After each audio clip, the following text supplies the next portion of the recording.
The sky is glowing orange, pink, and blue, backlighting the black hill, making it stand in even starker contrast than usual with the horizon. It's Oath Day morning. Early. The workday isn't set to begin for a couple hours yet. Even then, many of the workers of Torch simply have nothing to do. The portable forges and foundries are parked in garages. The fires are cold, and the precious sky metals sit in storage, waiting to be hauled up the steep and winding road to the summit of the Black Hill once more. Still, one by one, the houses of Torch come alive for the day. Parents wake their children, hopeful that today will be the day to return to work. They sit down for an increasingly modest breakfast. Life in Torch is perched on the razor's edge. The threat of the Technic League hangs over everything. The harsh plains surrounding the town loom large, almost threatening to reclaim the small settlement. Everything depends upon the flame that's absent from the top of the hill. A human man, his long hair closer to gray than black, sits on a workbench in the foundry, sweat dripping from his brow. He looks as if he's been hard at work for quite a long time now, perhaps all through the night. His only companion is a battered, broken, ancient robot and a wide array of exotic tools laid out on the bench next to him. He grabs what looks like a wrench from the spread and weighs it in his hand, the cold iron feeling familiar, like an old friend, and leans over to the broken machine, set to remove another piece of the puzzle. But he stops for a second. He can't even clearly say why. He twists himself around and looks out the window at the huge hill that looms over the town. It's still dark. Maybe it will be forever now. But the ground shakes with a sudden bang. Something from deep inside the earth. Then there's another one. Reflexively, the man at the foundry pushes himself up with two hands and carries himself closer to the window, towards the Black Hill. Something big is happening inside. His eyes trace the slopes up to the flattened top that sits under the early morning sky. The torch is still out. But for how long? This is Pot Against the Machine.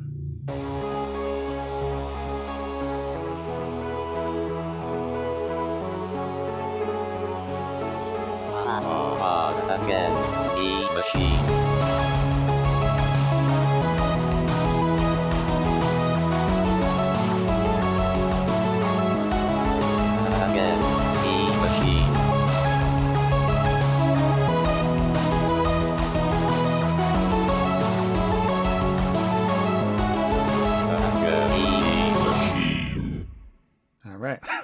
Welcome back to Pot Against the Machine, the only actual play podcast that spends 7 consecutive days slowly walking from one end of a cave to the other.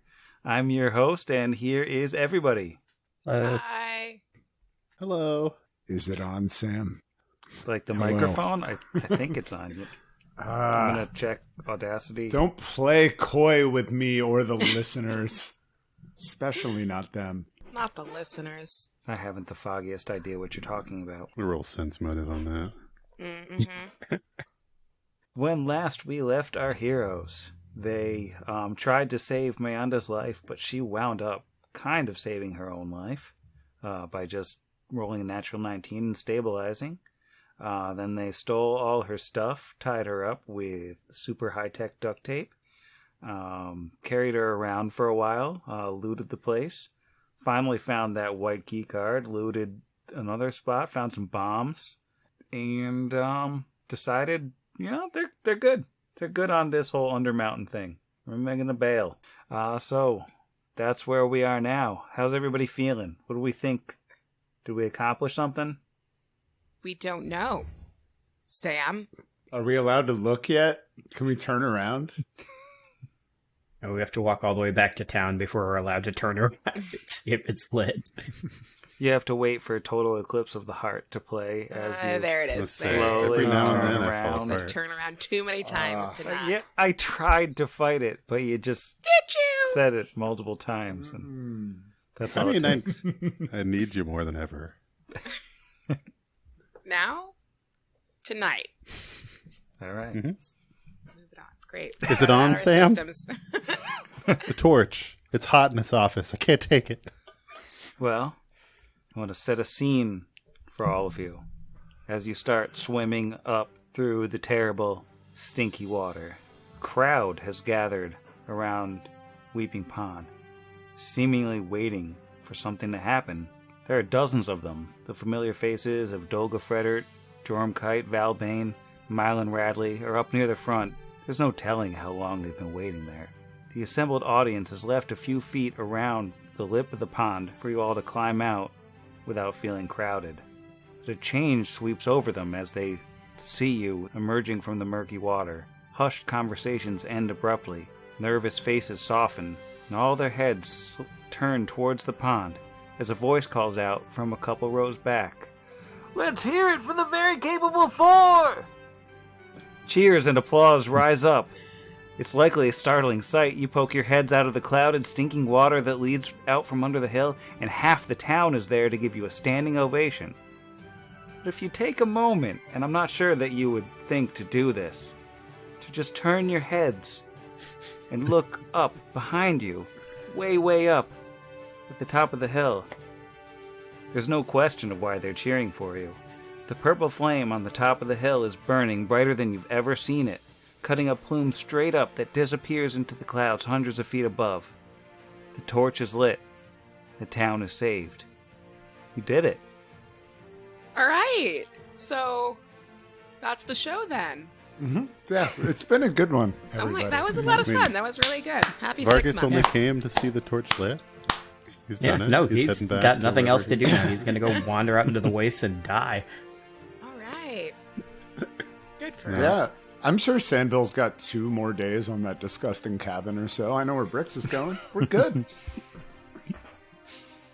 That would be hilarious if, like, the party just broke up and we all rolled up new characters for the next part of the adventure. All right. See you later, guys.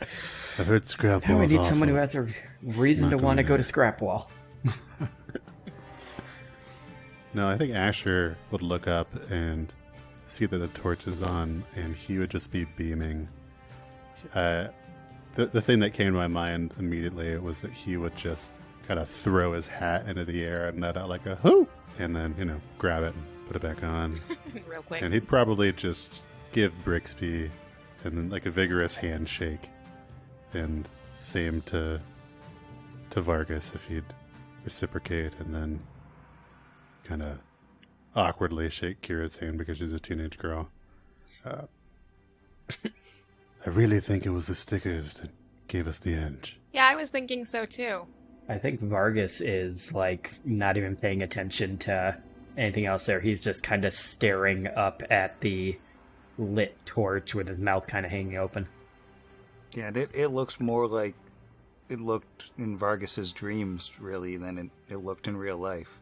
In real life, it's usually the size of a bonfire, and sometimes it flares up and it shoots a couple 100 feet up into the air, but only for, like, a little while. Yeah, and he never saw it this close in real life either, because by the time he was, like, a day or two outside of town was when it went out.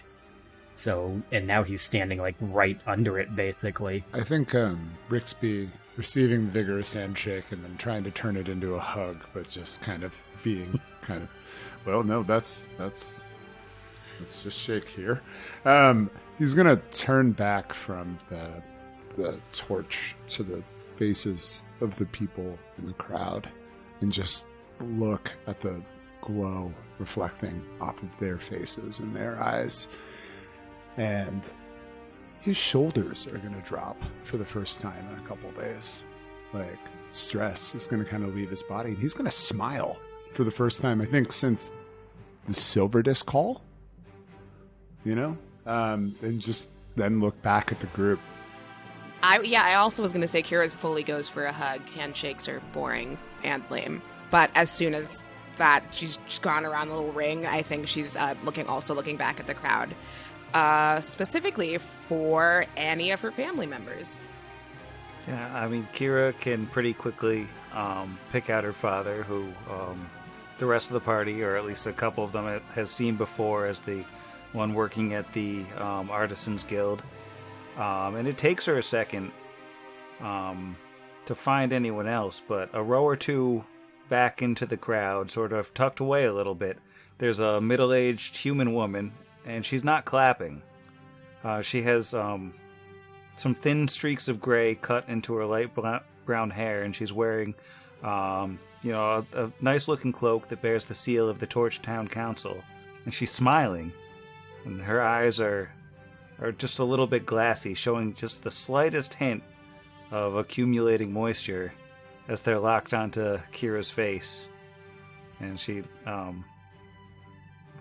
when she actually manages to make eye contact, she smiles a little bit wider and gives you a sort of chin-up nod, and then she starts clapping along with the rest of them. I'm pretty sure Kira bowls down the first, 2-3 people in a row. Just sorry. Make an attack roll. Roll for initiative. A CMB, maybe in this case. I'd argue for a bull rush. That's a rush. Charge light. But she will, I think, kind of forgetting her friends for the first time in a couple of days, just bolt, and her dad, bolt straight for her mom and I'm sorry. Are you? Is Amy okay? Is everyone okay? We put the torch back on. I just wanted to fix it to make sure that everything was okay, but I couldn't come home, and then I didn't come home. So we lit it. It's okay now. It's really, really okay. Maybe too okay. It's kind of big. I don't know. Or hi, Mom. And she gives you a second to get the run out of momentum there, but all the while she is giving Kira a big hug.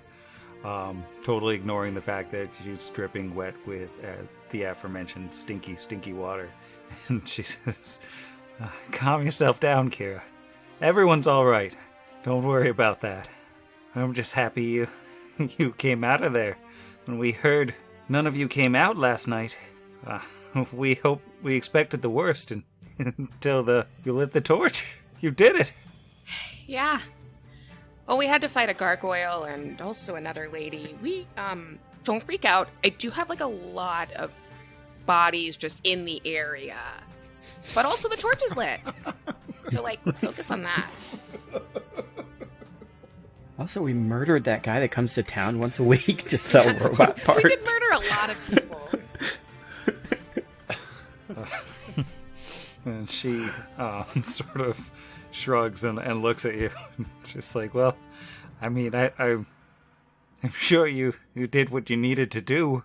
We could discuss the specifics of it later. I think right now it's a bit public as she looks around. The whole town is all gathered in a big circle here. You're all just kind of standing on the edges of the pond. And it's kind of weird. I think by now the clapping has kind of died down because people can only sustain that for so long. But it's still a pretty high energy crowd as a bunch of people are talking and jostling about. Did you say if Connor was there? You don't see Connor at an immediate glance. Val's there. Because I'm interested, I, the player, know from some of the intros that Sam has cut that Connor is apparently okay. But as far as Vargas knows, Sandville murdered him. He was very kind of dodgy on answering the question of whether or not Connor was okay. So I think he's going to be kind of worried once he can pull his attention away from the torch to not see Connor there. And I feel like while Kira is talking to her, he's going to go up to what's her name, Val? Yeah. And he'll say, you, Val, where's your father? Is he all right? Yeah, he's doing a lot better. He's back at home at the foundry. He wanted to come out, but this was all kind of fast, and he's not moving really fast right now. But his head's better, and he's working on something for his legs. He'll probably be a little bit, but he's okay. He is healed then. His malady with his head is healed. Yeah, he said that awful guy, Tret, he gave him some medicine, I guess. And it just, it cleared it out where magic couldn't. That's good to hear. And he's not going to mention anything about, oh yeah, no, we murdered that. Also, is it possible your dad is some sort of international criminal mastermind, something like that? Which we shouldn't say to her, but we could. You should ask her that after the thing about the bodies in the area. I think that would be great. It's like, look, I just need everybody to know two things. We killed a lot of people, and something is potentially wrong with Connor Payne. I'm still wondering if maybe he kidnapped Val, if that's what it is. Like, he didn't adopt her, he, like, stole her from a MacLeod tribe or something. Did your people tattoo babies? Because that was a possibility that was discussed in the bloopers of episode 20. Don't worry about it. So are you bringing any of those things up, to be clear, in front of the whole town? No, the only thing I ask her about is Connor okay? Yeah, and she is clearly, like, happy. She's not distressed like you've seen her. Yeah, because that's what he was worried about, that Stanville basically, like, tortured him for info and then just killed him and lied and said he fixed him.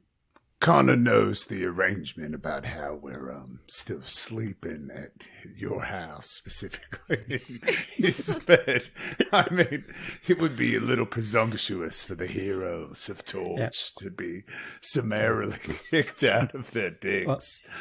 Well, I believe Sam did say Connor was staying at the Foundry. Not at his which means Which Connor's bed is open. No, not the Foundry, nor the Foundry, but the Foundry. Remember, all three buildings are called the Foundry. Oh, that's right. With no additional adjectives to specify which one's which. Yeah, Kira's just been reunited with her family and now feels okay going home, but we've set a precedent, so... I know. I mean... Routine is important. I can't express enough how inappropriate and really ridiculous it is to sleep in this person's home rather than the literal inn. But I don't want to ruin the mood of celebration. Perhaps there's time for chastisement later. In the meantime... and maybe we can find a different place for you guys to stay. I mean, like... Or Garmin's house. you guys. I mean, it's fine. Well, I mean, just like Garmin's house, is pretty nice, and he's gone. I personally don't understand what's wrong with sleeping on the floor of a creepy church. Radley comes out of nowhere. Well, you're cramping my style. I need those nights. That's where I make my money. Jorah's just like, it's so strange he had this weird walled fighting ring that's all padded, allowing me to sleep in there every evening. It's just... I think I joked in one of the early episodes. I said something like, I have no idea what he's doing at night, but it helps me sleep, the sound of it. So what is it? What time of day is that? Is it, speaking of? It's like late morning at this point. I mean, you all got up. I was going to say, because really we fought early. her pretty early. Yeah. Yeah, that's what I figured. yeah. And it took some time to, go through everything else and make your way back out, but it's still morning. I think Brix is also going to feel a little sad watching Kira reunite with her family a bit and turn back to the torch for a second and just look at the water and be like, you bastard. You could be watching this with us right now. Just like looks down at the water and thinks a little bit more about Sandville. We tried to talk him out of fighting. We did. Yeah, I mean, I think that, in his mind, Brix is stoked. I mean, like looking back, the folks seeing the reflection of the torch in their faces, that's exactly what he was squaring off with Sandville about. These are the people that deserve technology. These are the people that deserve the gifts of Numeria and Sky. So, yeah, no. But it also makes him sad because, like, Sandville just had this appreciation of this that very few other people did. And it's just, there's a hole, I think, in the torch that Brix tried to save. It's just not complete without him there. Even if he was a very complicated cat. But I think he'll also turn to Asher, say, kind of motioning towards Kira, I don't want to bother her with this, but I think that we should, kind of motions towards Vargas, I think that we should probably speak to Dolga. Let her know it's, under there. And My thoughts exactly. it's not to presuppose that Kara doesn't want to be part of this. I just don't want to edge Mm. over and be like, right, break it up. Very capable for business. I wonder if with Hunter's issue fixed and the headaches gone, if we shouldn't be talking to the entire town council with what we discovered about what Sandville did. That's wise. Because this seems like kind of the thing we need to warn the entire council about, is there could be somebody coming here from the Technic League. Yeah. And Dolga had told us, too, that he was sort of their main contact with the Technic League, and that was really some of his importance in recovering him. He may be familiar with this Gartone as well. I agree we should get her attention and have a conversation. Perhaps not loudly proclaim, "We must talk about the coming invasion." Sort of say, "We must talk about a coming invasion." Not quiet. I kind of put a finger on the side of his nose. Discretion is the better part of valor. I think, as Kira's still talking to her mother and presumably her father if he's wandered over, she will, as conspiratorially as she is able, be like, we kind of have to talk to you guys about a coming invasion. And then wink in a not at all subtle way.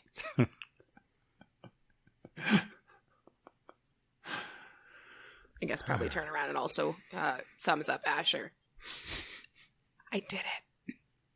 I saw. That was great. Thanks.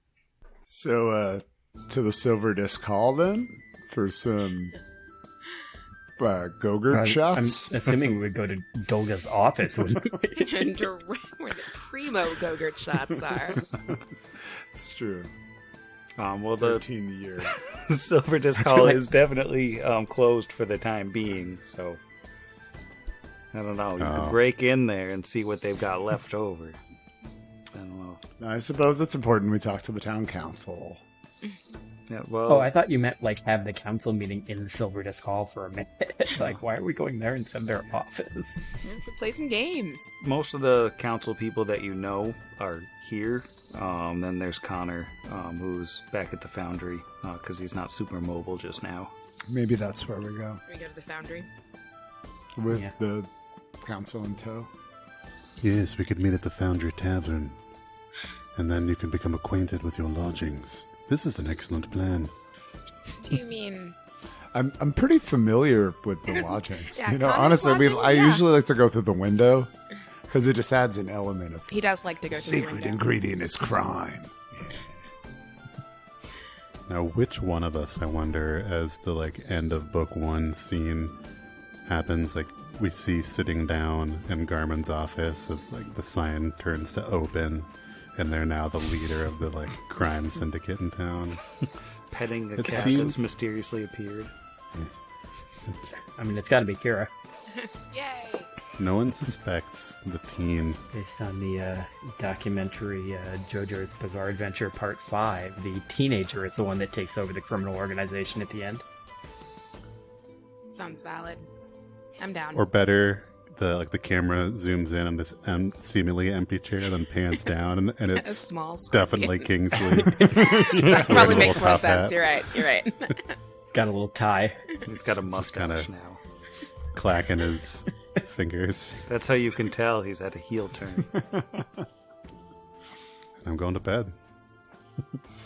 Well, I think it probably takes Hi, you a Jeff. bit to extract yourselves from the sort of revelry here. And there's definitely talk of there being some kind of celebration later because, everyone's much happier now, and the torch is basically a beacon letting all the crafters and artisans that have left town in search of other places to make stuff know that that torch is back in business.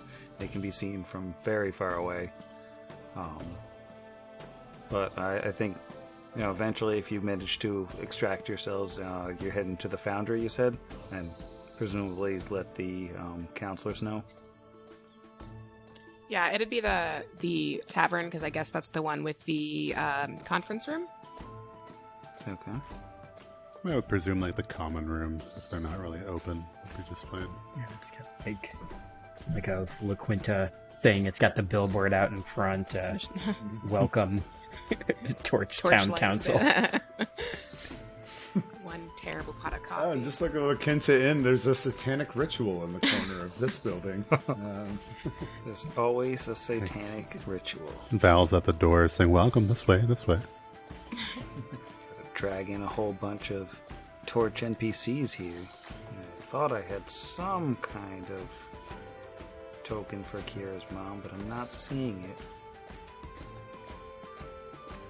Just So- use our imaginations. Yep, you can use your imagination, and here's a Vegapigment. That shall be our stand-in for now. I mean, we know she's adopted, so who can say? What am I doing? Fog of War. Okay, so, Instead of like any of the other female NPC tokens you have, you're just like Vegapigme. well, all the female NPC tokens are accounted for. Is the robot sitting in as well? Well, the Connor's riding it. Connor's in the corner of the room, and he's got the repair robot that he found and Val smashed the head in. He's taken most of the body off of it, and it looks like he's been working on modifying it.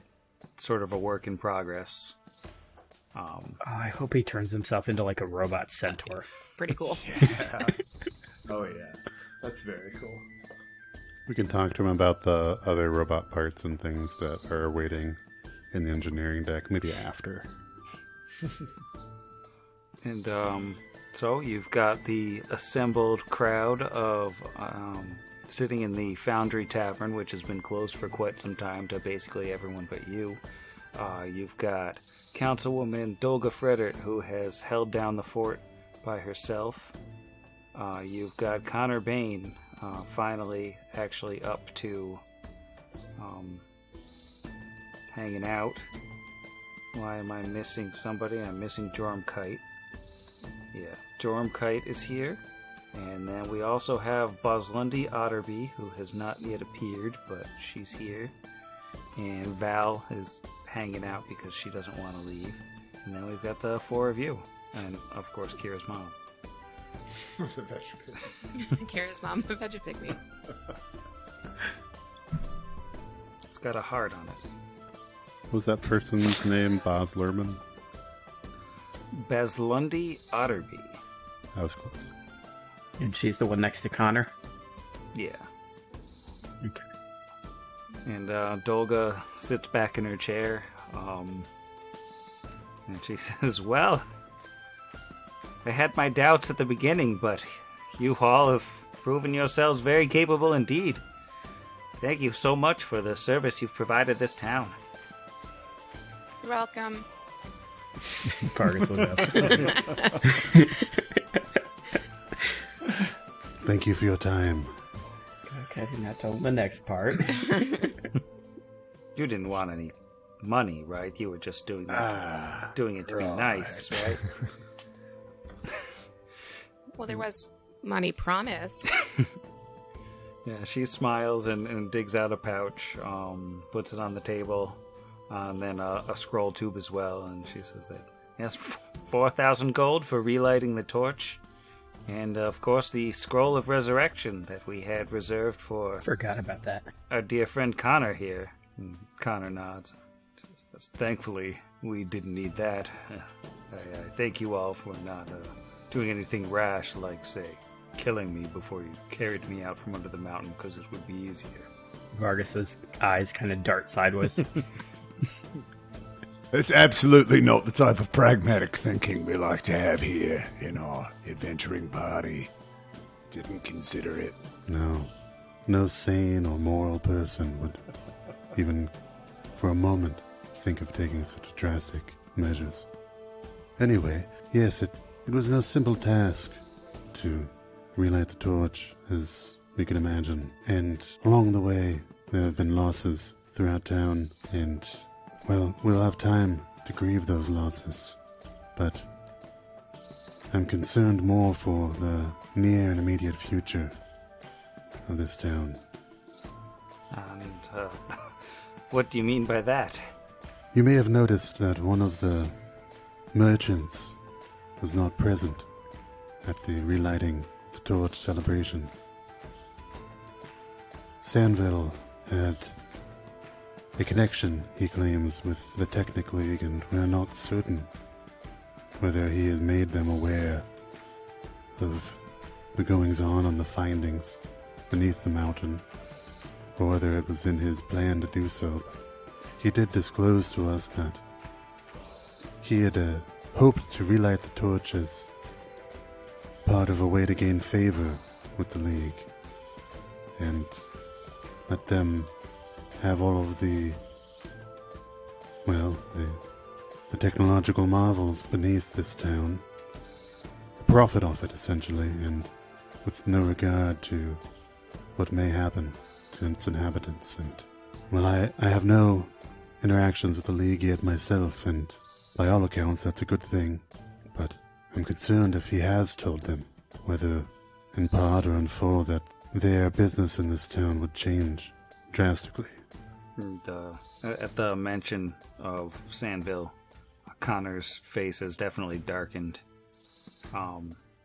He looks down for a second and swallows, and then he goes, "And what is Mr. Trett's status now?" He was killed in battle. We attempted to talk him down. He attacked us. We fought back. And though it was not the intended outcome, he died in the combat. He nods and thinks for a second. That was today or yesterday? Yesterday. He had followed us into the torch. He confronted us there. He attempted to talk us into his plan. He believed that if he gave the League the technology under the mountain, they would make him a captain. Honestly, I think they probably would have just killed him and taken it anyway, but he was adamant about it. There was no talking him out of it. He wasn't himself. He was... Now, Sandville can hold his substances. I've seen all manner of intoxicant pass through that man. But what he had in those jars, it was as if all reason had left him. He was a man possessed, Connor. Brix is going to hold a really long stare with Connor for like 5 seconds, and then turn to Dolga and go, "It was unavoidable. Believe me. I'm the last one who would want to shed his blood. It's not the only body we found under there. Geralt Sonder appeared to have perished in a room with mold. But I believe we digress. Asher, as you were saying." Yes, Joram. We also have, and I'll turn to him, the holy symbols of the priests from out of town who perished under the hill as well.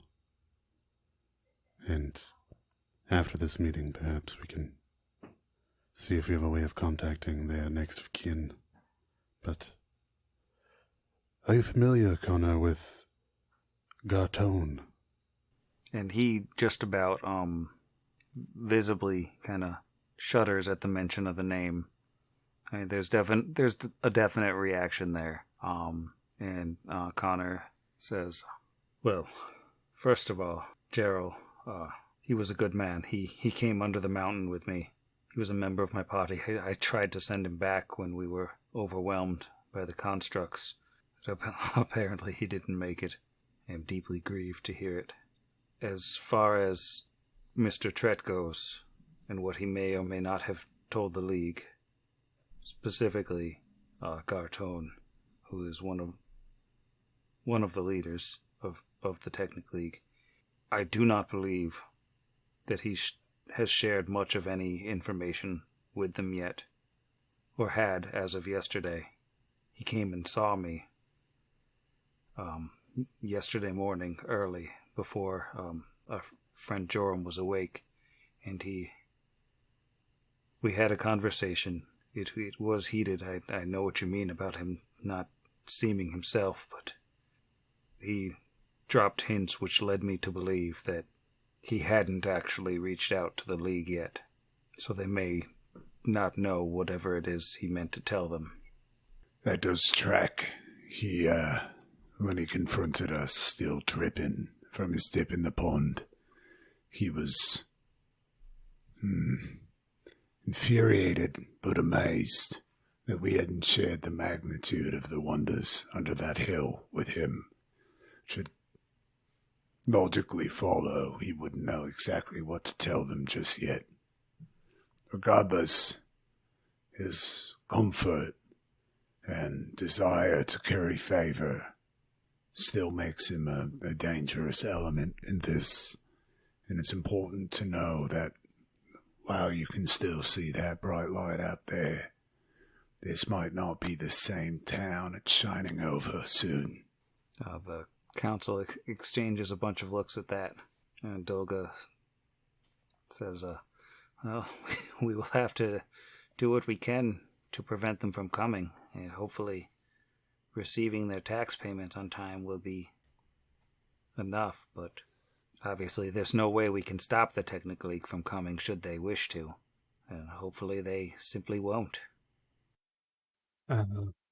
Fargus is then gonna say, have any of you here, and he'll look at Joram, especially you, Father Kite, ever, and he takes the holy symbol out and sets it on the table, heard of a god who calls himself Hellion? There's a bunch of exchanged glances again, and Joram looks over the holy symbol, and he shakes his head. He says, I'm afraid not. The ones who caused this trouble in the first place were apparently worshippers of this god, and believed that somehow they could use the torch to, well, we're not sure exactly what they were trying to do, but we believe they came out of Scrapwall. Kite and Willow, Kira's mother, exchange a look there, and Kite says, well, did you see any evidence that this Hellion was a god to begin with? Anyone can claim to be a god, but to grant divine casting requires the actual spark of divinity.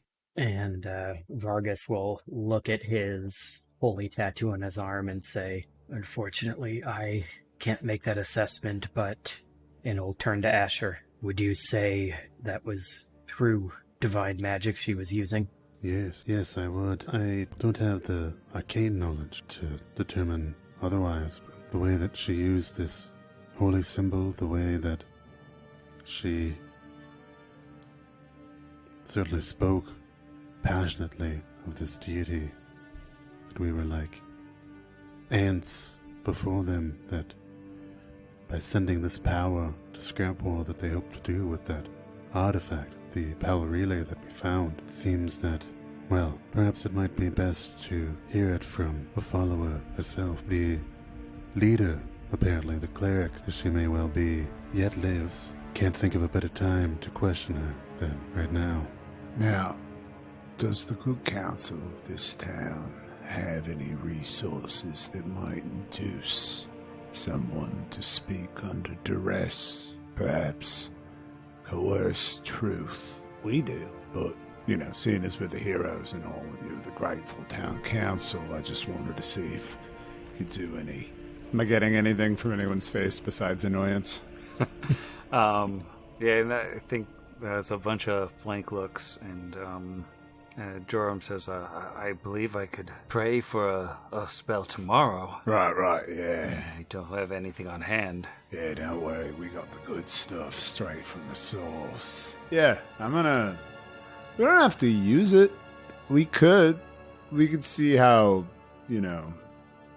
compliant she is in the first place. But I'm going to take out, what is it called? Torpinol? Torfinol? Torpinol. Torpinol. I'm going to take out the old Torpinol. The truth juice, as we like to say, for the first time on this podcast. TM. Yeah, so I guess as this is going on, Carol just dig through the bag of holding and pull out a body. Use the grippers. Another look at her mom. Just, sorry. It's like a claw game.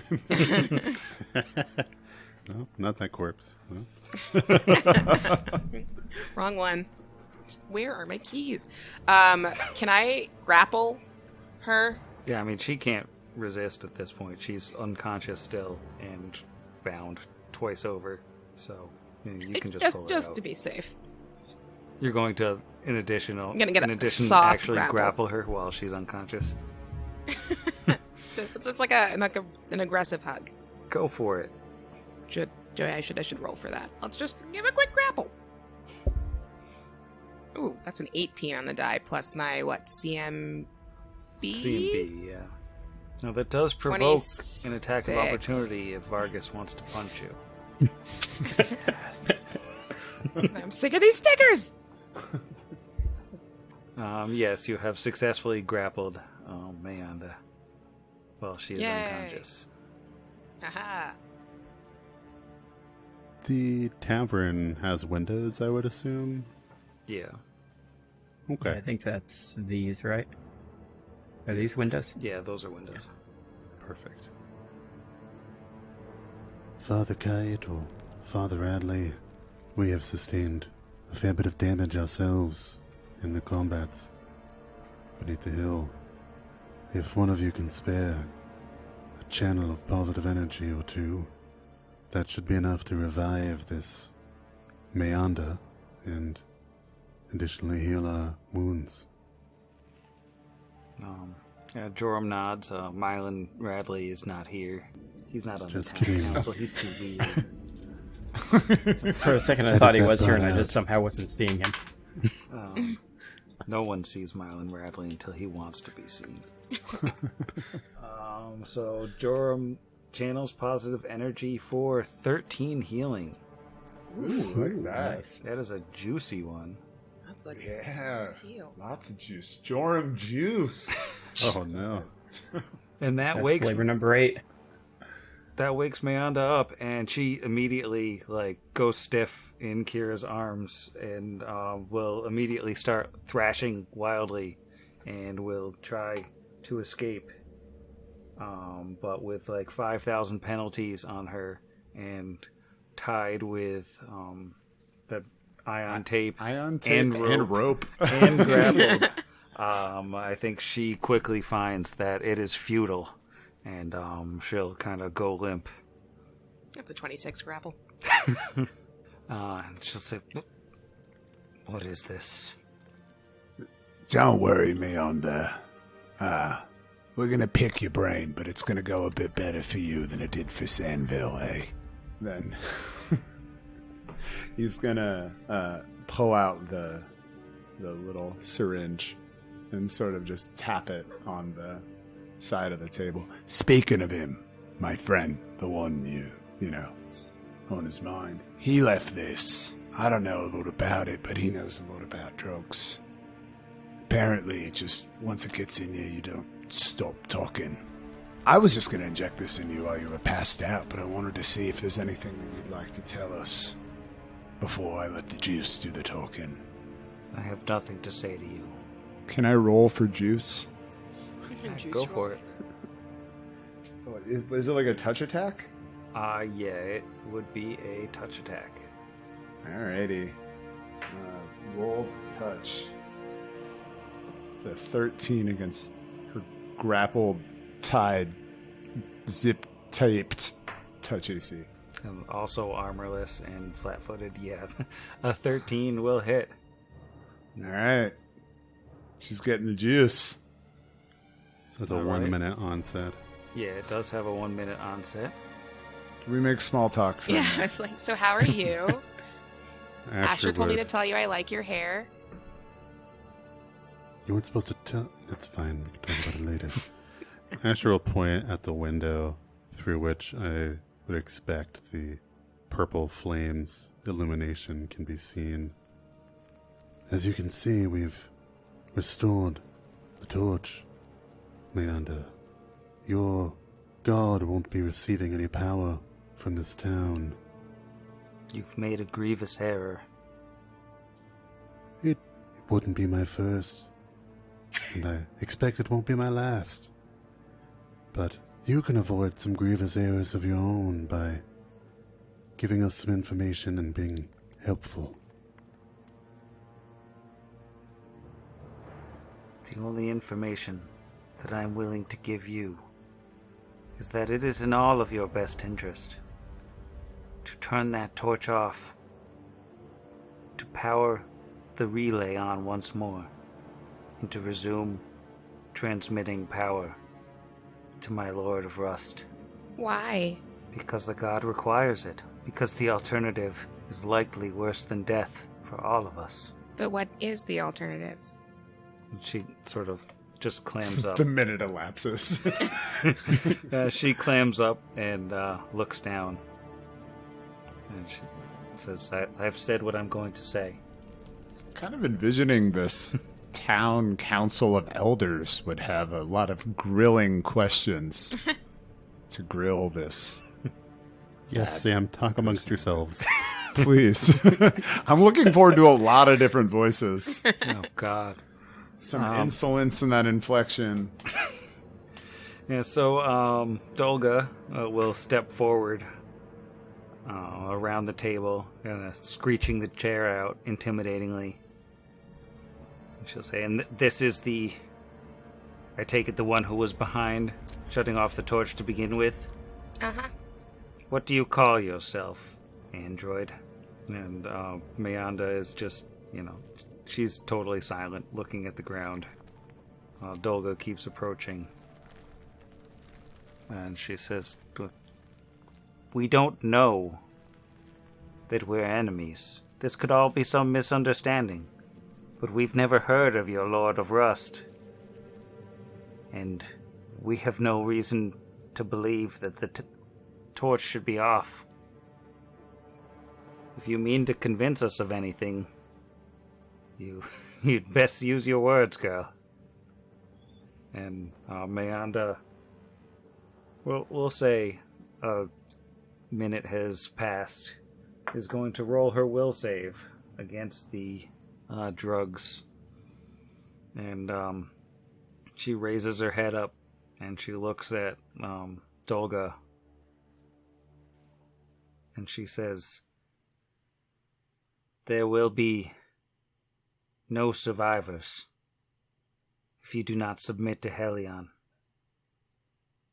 Helion is the only one who can save this world. He is the only god who walks among us. There is still time. Resume sending power to him. Let me go, and I will plead on your town's behalf. Perhaps he will protect you in the coming storm. If this Helion is so powerful, why does he need the power of the torch? Aha. There are different types of power in this world and the worlds beyond. And there are different uses in this world and the worlds beyond. It is not for us to question what a god needs energy for. It is only for us to provide it to him and to stay out of his way. Well, since we're the ones who turn the torch back on, maybe we can plead on our own behalves. Why does it have to be you? Also, your hair is great. Thank you, yes. Just sort of this way when I was born. It's a weird thing with androids. Far be it from me to judge your culture and your hairstyles, but you certainly have piqued my curiosity. What What is this coming storm? What does Hellion need to save this world from? He has not told me. Not the specifics. Only that a great danger lurks in this land. Something far beyond what any of us could comprehend, and that he is the only one who can save us. Well, that's a lot of stuff to take on faith, I guess. When you're speaking directly to a god, you believe him. How did you know about the power under the mountain, under the torch? Where did you get the relay? The Lord of Rust provided it. It was amongst his treasures. Now the light atop the mountain, I had hoped, when I heard of it, that it would be a portable reactor, which could simply be extracted and brought back. I was not so lucky, obviously. You've seen the device. It's not going to move. But the relay was our second option. Can Hellion also not move? Or not interact with power relays or torches? Hellion can do anything he wishes. Well, except for get the torch. He can get the torch.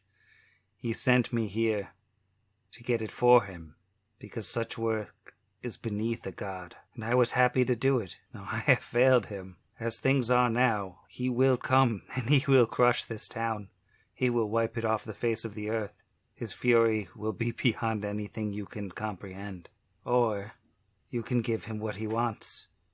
I question his motives and intentions in saving the world. If the power from this torch would do so, and he seems interested in doing so, but then would be so full of rage at our defiance, he would simply crush this town. Do you serve an evil god? A good god? I know it's presumptuous of me to question his alignment or his motives, but... Or how about just a voice and a shadow that slumps around a big pile of garbage? She's gritting her teeth, and for somebody who doesn't really show emotion on her face, it seems like you're making her mad. Also, the whole time this conversation is going on, Vargas is idly, defacing her holy symbol. He's, bending it and messing around with it and stuff. That you just stopped at defacing her. I was like, you're just scratching on that pause there was like, what is he giving her tattoos? Is this No. Your adamantine fingers just Vargas was here scratched into her arm. Kick me. Yeah, when she sees that in her peripheral vision, she'll sort of struggle physically again, but again, she's not getting anywhere. Asher will, as he watches Vargas deface this holy symbol, he'll just sort of keep aware, knowing that Vargas's fanaticism recently murdered one helpless person, and just wants to make sure that he's ready to intercede if Vargas is just like, your god's dumb, and tries to snap her neck. As you do. Just sort of just a general, if Vargas makes a hostile movement towards Moana, he will attempt to restrain Vargas from doing so. Yeah, no, he's just messing around with the thing because he knows it's going to tick Milli Vanilli off, and he just keeps doing that. He's purposely acting like he's not paying attention to anything that's being said, and is just bending this thing back and forth. Yeah, we definitely need more information about Scrapwall, Lords of Rest. We can try to get creative with eking out what we want to learn about Hellion, but seems like she's only really interested in talking about him in reverent, extreme, like the way that someone who a zealot would talk about their god normally would, right? So I don't know if we're gonna get weaknesses, shortcomings, or any reality on him. I don't know, but Brix isn't really in control of this interrogation. Yeah, after a while she says, well, he is weak against hummus. It's a terrible chickpea allergy. Well, Meander, I wonder. The technology beneath the torch, this reactor, it's rather complex. Is there not some way that we could potentially keep the torch running for this town and use the power relay to send power back to Scraport? Is it not powerful enough to do both at us? If your Hellion truly does have the best interests of all of Galarian at heart, then we do not have to be enemies, as Dolga has said. We would have a common interest. Perhaps, if you allow me to disable the failsafe once again, I can resume sending power to Scrapwall, and while that is going on, we can work together to research a way to light your precious torch at the same time. Torch comes first. I don't know who this thing you keep talking about is, but if he's willing to destroy us just because we said no and took something that was ours, then he can have the secondary power. Maybe. That is not negotiable. You're not really in a position to negotiate. Just look to your immediate left and right. Those are both Kira's hands. You can kill me if you wish, or you can keep me prisoner in some vain hope that I will give you something that you think you need, and my lord will come, and he will kill all of you. Presuming that he is able to take physical form and be seen, which he hasn't been up until this point, right? I have seen him. What's he look like? I cannot tell you that. In like a metaphorical sense, or are you literally unable to say?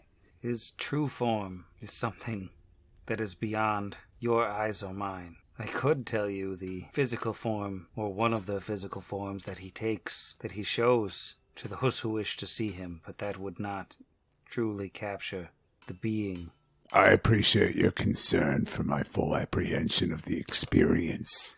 That said, humor me. And she looks at Brixby deadpan and just says, he looks like a demon. Looks like a demon, or is a demon? You do know that there are plenty of powerful demons who are able to give you the kind of powers you used in your fight against us.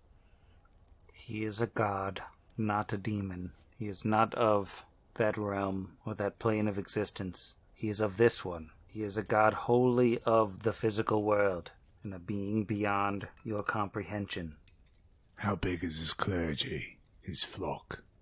Big enough. You know, that woman over there asked you a question earlier. She's had decades to perfect the art of getting what she wants out of people. I know you appear to be beyond the realm of intimidation or concern over your own corporeal form. What I can tell you is that if she can't get it out of you, that gentleman over there, laying in the wreckage of a robot, I'm sure he could figure out how to rip whatever we need out of the circuits behind those eyes. There's still a chance you could go after this. Let's just be honest. Tell her what she wants to know. What is it that you want to know, Dolka? This is all a bit confusing as it's rather new to me. I mean, I suppose I know now why you turned the torch off to begin with, and supposedly why you need the power, but it's obviously mutually exclusive with our town's survival. So I'm not sure that there's anything to say. We could make an example of you. Perhaps we could send word back to Scrapwall that you and your people have been defeated, and that this town is not to be trifled with. That worked in the old days, but judging by the craziness in this one's eyes, I'm not sure that you can resort to traditional intimidation. it may not be in the town's best interest to expedite the delivery of bad news to whatever this being is. Perhaps, with or without her, we should go to Scrapwall ourselves for reconnaissance. Willow clears her throat and she says, Scrapwall it's not exactly a place of a coherent government or any sort of coherent group. It's a lawless land. I would be surprised if anyone, God or not, ever seized true control of the place. But it's been quite some time since I've been that far away from Torch. By all accounts, this Hellion doesn't sit in a town council building in the center of town. We heard from one of the followers that he's underneath Scrapwall somewhere. Still think it sounds like he's some sort of demonic entity. If he does have some kind of physical form, maybe we can kill it, send him back to the Nine Hells. And if we go there before he comes here, then no one here has to get hurt. You're certainly welcome to try. Despite my companion's enthusiasm, I haven't ruled out that potentially this Hellion may, despite misguided execution, at least believe that for some reason, some coming apocalypse can be averted. I'd really prefer to hear more about that myself before attempting to engage in combat. It's very simple. There is a dread power in this land that grows, always. Hellion is the only being with the capability of defeating it, of protecting this world and those he deems worthy of being saved. If we do not give him what he needs, there is no saving any of us. He's only going to save some of us? He will save those who are worthy. What does that mean? Well, perhaps if you cease working against him to begin with, prostrate yourselves before the true God who walks Galarian, and then perhaps you may be saved. You mean if he gets the power, so he can do anything but come get the torch himself and defeat this thing without its power. It's just that the list of things that he can't do without us is growing. It's all very complicated. We It's said it's simple. Well, it's simple and it's complicated. The whole concept is it's both at the same time. You just have to do the things that I say and it'll work. If your Lord of Rust cannot defeat this dread power that's growing without this technology, we are known as very capable. We may be able to take on this dread force ourselves. I am growing less convinced of the wholesome intentions of Hellion by the moment. Any god that would willingly leave to perish those who do not prostrate before him, well, that's not anyone that deserves our obedience. So I'm having a bit of a foundry building that moment here. So you're part of the Lords of Rust, but he is the Lord of Rust, or is the gang the Lord of the Rust? Both. He's the Lord of Rust and we're the Lords of Rust, plural. Lowercase L. It's still a proper name, so it's still an uppercase L, but it's not like Lord of Rust, like in bold. But, so, am I to assume that this criminal enterprise, the Lords in Rust, is to follow Hellion's appearance? And when was that exactly? When did he show up to save all of us? Some of us. Yeah. Thank you. Right, good correction there. She just casually makes another attempt to break out and doesn't go super well for her. Stop it. Just bonk. And she dies. And she doesn't answer that question. She just sits silently, going back to climbing up. All right. Well, what I'm primarily trying to determine right now, and maybe there's a better way to get at it, 'cause I got sidetracked about what came first, the Lord of the Rust or the Lords of the Rust. But, like, are the Lords of the Rust the only gang in Scrapwall? There are a bunch of gangs up there. Yeah, that's, I guess, what I'm trying to determine. And I didn't, because at first when I was hearing about the Lords of the Rust, it was like, oh, okay, that's like the gang in the garbage pit. And now it's like, but we are a cult gang. So I didn't realize that it was, interesting. Well, I think it's a combination of both. Like, they're a gang, but they're also a cult of Hellion. So in Scrapwall, aside from the Lords of Rust, are there other gangs? It's kind of a general question towards the few counselors that had answered questions about Scrapwall as well as the bound to robot. Yeah, Willow say, there's always been a number of gangs there, and usually not cults that I've ever heard of, but several different groups, sometimes warring, sometimes peaceful, and then a number of people who aren't specifically affiliated with anyone. I'm trying to figure out if this is like a stronghold of zealotry or like more of a crazy whatnot situation. Yeah, it's kind of, I don't know how exactly to explain in character, but I think the sense that Willow at least is trying to give is that it's like this sort of no man's land where there are lots of different factions, and it's kind of like a refuge for criminals and ne'er-do-wells and stuff out beyond the law. I'm trying to think if either her or Patchy Blue has said, like, how long Hellion has been around there. Well, that's what I asked, but she wouldn't say anything. Yeah, because didn't Patchy say something like he said he was a new god? He said he's the new god on the scene. Yeah. I think it was a So I'm wondering if, like, most of Scrapwall isn't still, like, kind of... Like, I was thinking kind of like Mad Maxy, like a bunch of different... And I'm wondering if it's not still mostly like that, like... Because part of me wants to say, like, if this thing is as strong as she says it is, and if it can give her divine magic, it should be, like, obviously everybody would be worshipping this guy there, because he would have killed anyone that wasn't. But if he's only been there a little while, then there could still be a bunch of different factions.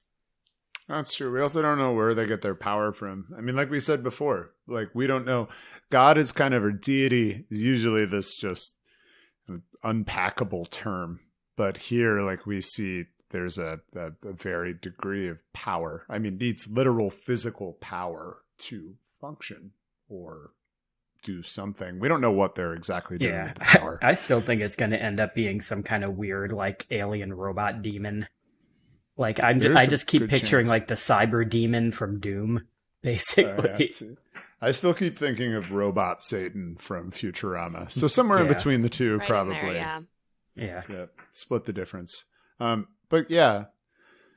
Now, I don't like to waste good drugs, especially the ones of a man that's passed recently that would shrink at the thought. But I worry we're not going to get much out of this robot. Can anybody think of any other information? I mean, she is really not helpful. So it's like she doesn't.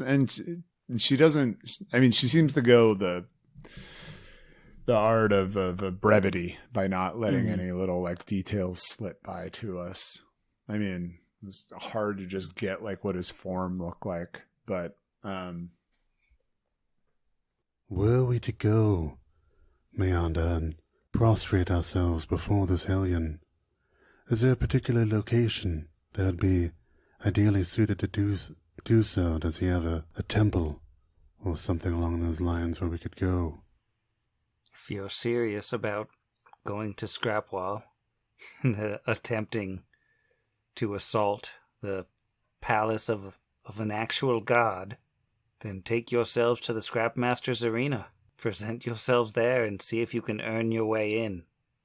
it is a Thunderdome. That sounds amazing. Freaking Thunderdome. I'm gonna die in this book. Yeah, no, I was that sounds exciting, except for Bricks. Kira's great. Sorry. I'm gonna die in this book. My backup is going to use that cool camo suit. Oh, man. For sure. Oh, jeez. Oh, this will be great. We'll be fine. We'll be fine. Oh, boy. I'm gonna put on that panic suit right off. Immediately panicked.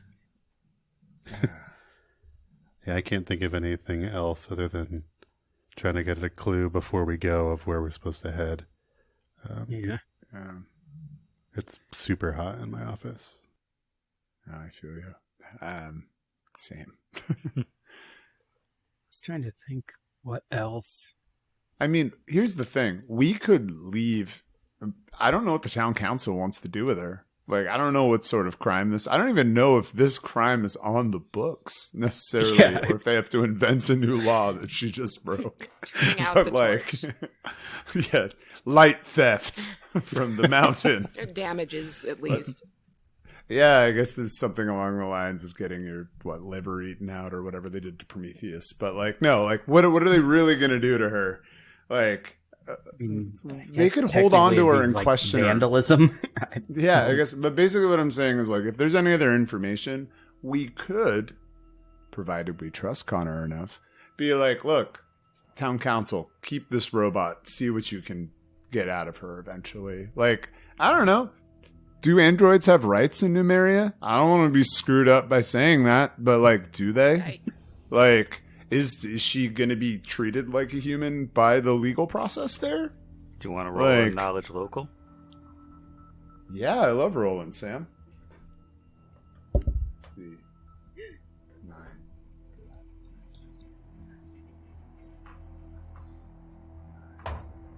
It's a 19.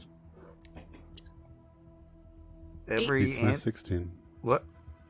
Doesn't matter, lower than a 19. But 18, I just want everyone to know I got an 18 on that knowledge local roll.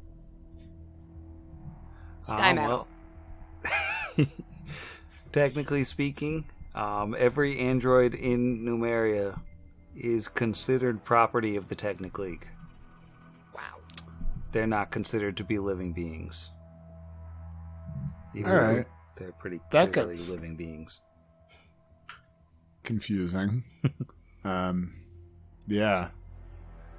Well, I don't know. Yeah, I don't know what added level of whateverness that with the technically conversation we were having about having them keep an android. But I don't know. It's also kind of weird, as much as Brix doesn't like her, to talk about her like she isn't a living thing. It's kind of against this whole ethos, man. Yeah, I mean, there are androids in Numeria, and they live normal lives, just sort of around. But as far as the Technic League specifically is concerned, they're pieces of technology that is owned by them. And not that they round them up or anything. They don't go out in search of androids, but it's kind of a weird legal thing. I get it. Well, probably cruel and unusual to just stuff her back in the bag and take her with us. Yes. I mean, it would be funny. I would love that. I mean, I don't know. Anytime like a former enemy is forced to join a party of, I mean, she'll eventually be our friend. If anime has taught us anything, this will be. What do we want to do with her, gang? You just roll her in the blanket and tape around it. I mean, Has you anybody here imagine- seen the movie Prometheus? the one with the bad Where running. they take off Michael Fassbender's head and put it in the backpack and just carry that around. There we go.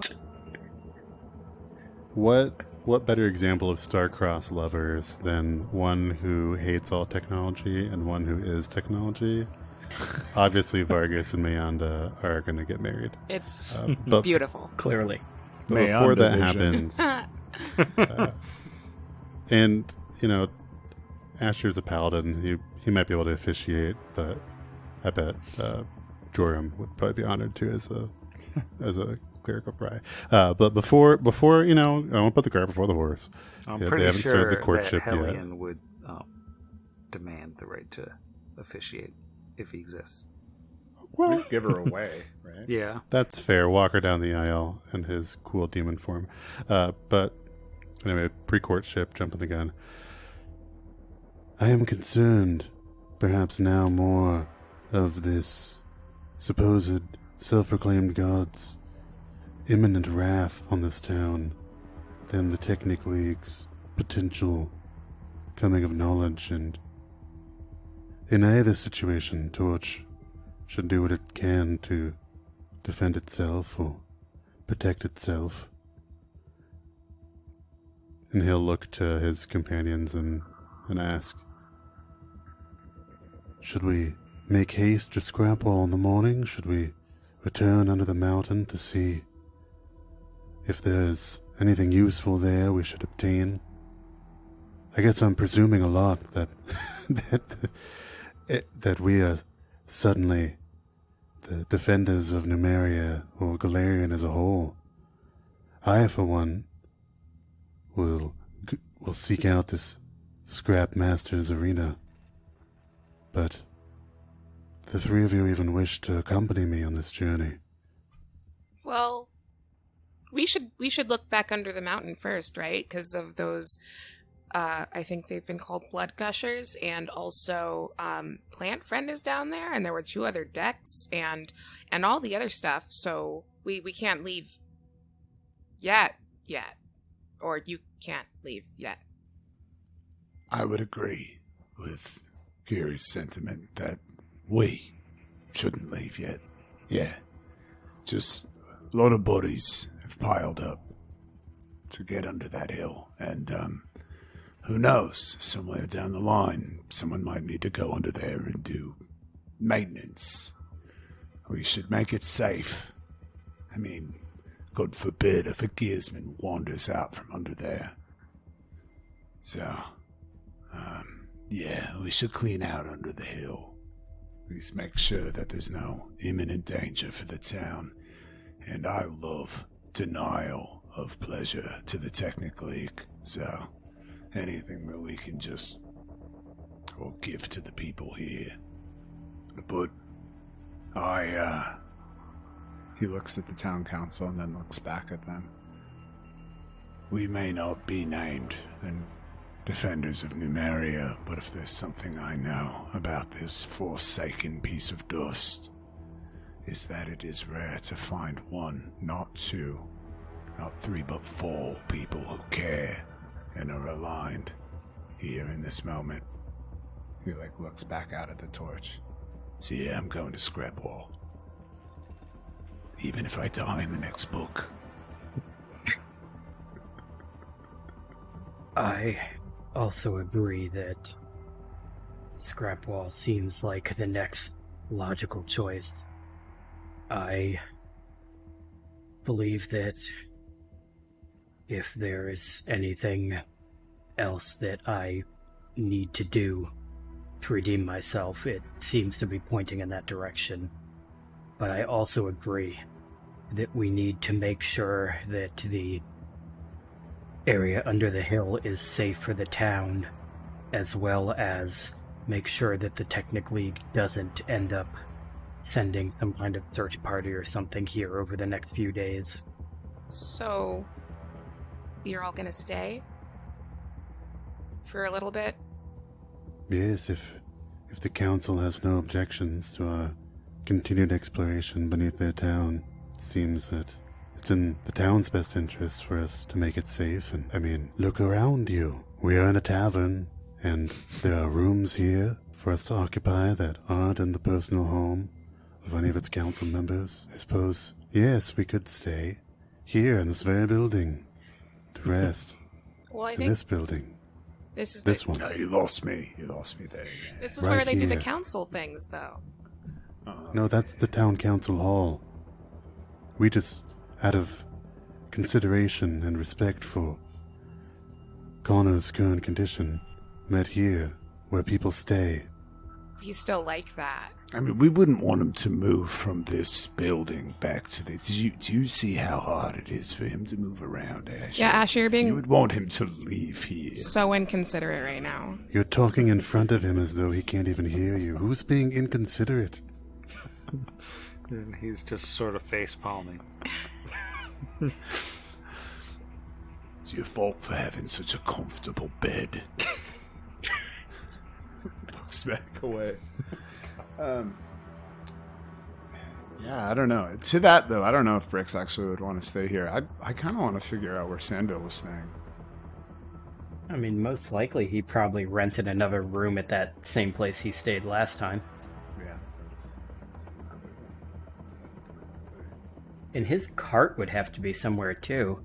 Mhm. Like, I know from when we fought him here, he was apparently carrying every last piece of gold that he owned in his life on him under the mountain for some reason, but we also may be able to find his other stuff that I assuming he didn't take. Yeah, there's an Arby's bag in his Buick LeSabre, canonically, that has other things in it. So have you come to a conclusion on what you're doing with Meanda? Do they want her? And do they have the means to contain her? Well, I believe without a holy symbol, she should be possible to contain her in a normal cell. If she won't have access to her magic, we can improvise something, perhaps in the old Silver Disc Hall, now that it's not being used, or in the basement of the town hall. I believe they've used some of the chambers down there for cells before. We can improvise something. She's not going to get a hat, right? Those are only for us and paying Silver Disc Hall guests. Right. All the hats have been stowed away and cataloged there. Good. None of them will escape our notice. Yes, I would also recommend perhaps Brixby discuss some of his ideas for rehabilitation. There's community service to be done that may yet warm up Meanda to this town. She may come to think of it as home, given enough time. Brixby just smiles really wide at this, explaining nothing to any of the council. The implication makes it worse. I love it. All right. Well, I think if we're allowing this impromptu town council meeting to come to a close, that seems like a good time to go to bed. We did it. Yay. Good night, Sam. Good night, Sam. Night, Sam. Odds against the machine.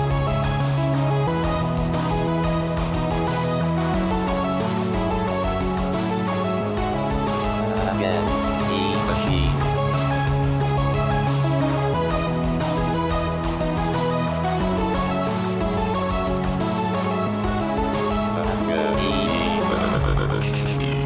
Hot Against the Machine is property of its creators, all rights reserved.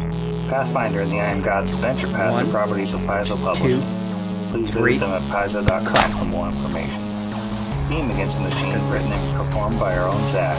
Please consult the show notes for additional music and sound effect licensing. Jeff went on a rampage last weekend about how much he really hard to watch.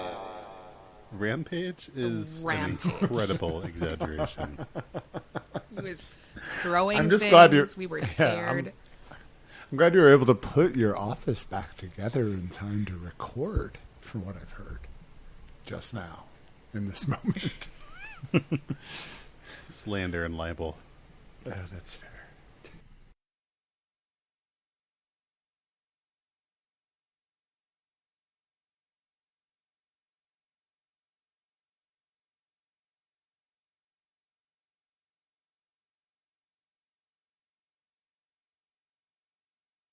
And I don't want to miss a thing. I don't want to miss one joke. I don't want to miss one quip. I just want to be with you right here with you, recording this shit stuff. I don't just want to